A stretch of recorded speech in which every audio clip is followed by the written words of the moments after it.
ನಮಸ್ತೆ ಎಲ್ಲರೂ. ನಮ್ಮ ನಾರಾಯಣಿ ಕಿಚನ್ನಲ್ಲಿ ಈ ದಿನ ಸೋರೆಕಾಯಿ ಕಡಲೆಬೇಳೆ ಕೂಟು ಮಾಡ್ತಾಯಿದ್ವಿ. ಹೇಗೆ ಮಾಡೋದು ಅಂತ ನೋಡೋಣ. ಮೊದಲಿಗೆ ಕಡಲೆಬೇಳೆ ನಾನು ಮೊದಲೇ ಬೇಯಿಸಿ ಇಟ್ಕೊಂಡಿದ್ದೀನಿ. ಒಂದು 5-6 ವಿಸಿಲ್ ಬಿಟ್ಟಿದ್ದೀನಿ. ಈ ಕಡಲೆಬೇಳೆನ ಒಂದು 3ರಿಂದ 4 ಗಂಟೆಗಳ ಕಾಲ ನೆನೆಸಿಟ್ಟ ಮೇಲೆ ಒಂದು 4ರಿಂದ 5 ವಿಸಿಲು ಕಡಲೆಬೇಳೆ ಮಾತ್ರ ಬೇಯಿಸ್ಕೊಳ್ಳಿ. ಈಗ ಈ ಕೂಟಿಗೆ ಬೇಕಾಗಿರುವಂಥ ಸಾಮಗ್ರಿಗಳನ್ನು ಸೇರಿಸ್ತಾ ಇದ್ದೀನಿ. ಇದು 1 ಪಾಟ್ ಕೂಟಿದ್ದು. ಒಂದೇ ಸಲ ಎಲ್ಲ ಹಾಕಿ ಒಂದು 2 ವಿಸಿಲ್ ಕೂಗಿಸ್ಬಿಟ್ಟು ಆಮೇಲೆ ಒಗ್ಗರಣೆ ಮಾಡೋದು. ಮೊದಲಿಗೆ ಈರುಳ್ಳಿ ಹಾಕ್ತಾಯಿದ್ದೀನಿ, ಟೊಮೆಟೊ, ಹೆಸರುಬೇಳೆನ ಹಾಕ್ತಾಯಿದ್ದೀನಿ. ಒಂದು 2 ಸ್ಪೂನ್ ಅಷ್ಟು ಹಾಕಿದ್ರೆ ಸಾಕು. ತುಂಬ ಈಸಿ ಇದೆ ಇದು. ಎಲ್ಲ ಒಂದೇ ಸಲ ಹಾಕಿ ಒಂದು 2 ವಿಸಿಲ್ ಕೂಗಿಸ್ಬಿಡೋದು. ಒಂದು ಚಿಟಿಕೆ ಅರಿಶಿನ, ಅಚ್ಚ ಖಾರದ ಪುಡಿ 1 ಸ್ಪೂನಷ್ಟು, 1 ಸ್ಪೂನಷ್ಟು ಸಾಂಬಾರು ಪೌಡ್ರು,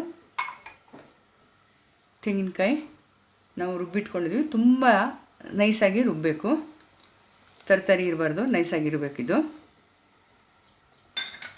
ಸೋರೆಕಾಯಿ ಹಾಕ್ತಾಯಿದ್ವಿ.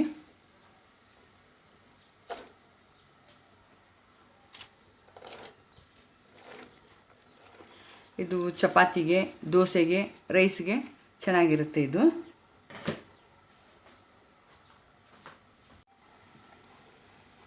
ನೀರನ್ನು ಸೇರಿಸ್ತಾ ಇದ್ವಿ, ಎಷ್ಟು ಬೇಕೋ ಅಷ್ಟು ನೀರನ್ನು.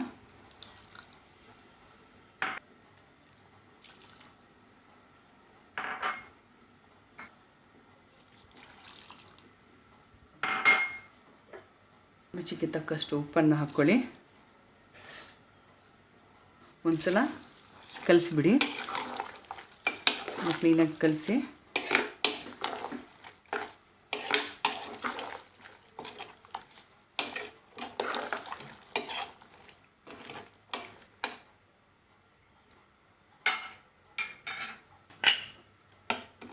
ಎರಡು ವಿಸಿಲು ಬಿಡಬೇಕು. 2 ವಿಸಿಲ್ ಬಂದ ನಂತರ ನೋಡೋಣ ಹೇಗಿರುತ್ತೆ ಅಂತ.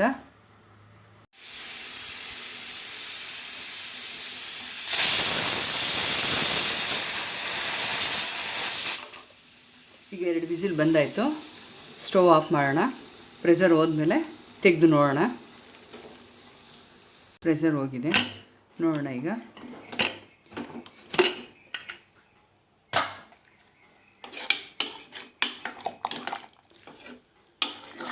ನೋಡಿ, ಇದು ಈ ರೀತಿ ಆಗಿದೆ.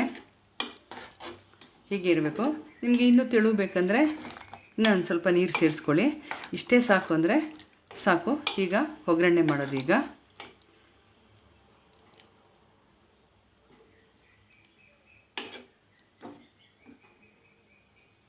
ಒಗ್ಗರಣೆ ಮಾಡ್ಕೊಳ್ಳೋಣ. ಈಗ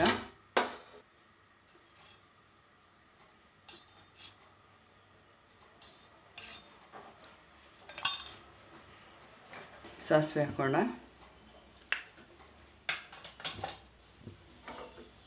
ಸ್ವಲ್ಪ ಹಿಂಗೆ ಹಾಕೋಣ. ಹಿಂಗು,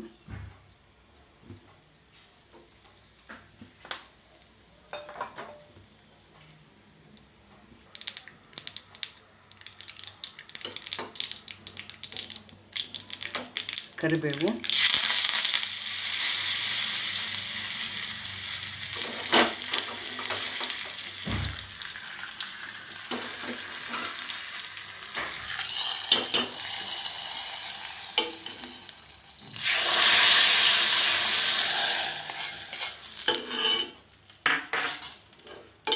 ನೋಡಿ ರೆಡಿಯಾಗಿದೆ. ಈಗ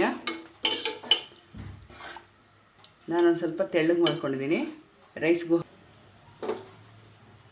ಇದನ್ನು ಮಾಡಿ ನೋಡಿ, ನನಗೆ ಕಮೆಂಟ್ಸ್ ಮಾಡಿ, ಮತ್ತು ಲೈಕ್ ಮಾಡಿ, ಶೇರ್ ಮಾಡಿ. ದಯವಿಟ್ಟು ಕಮೆಂಟ್ ಮಾಡಿ. ಧನ್ಯವಾದಗಳು.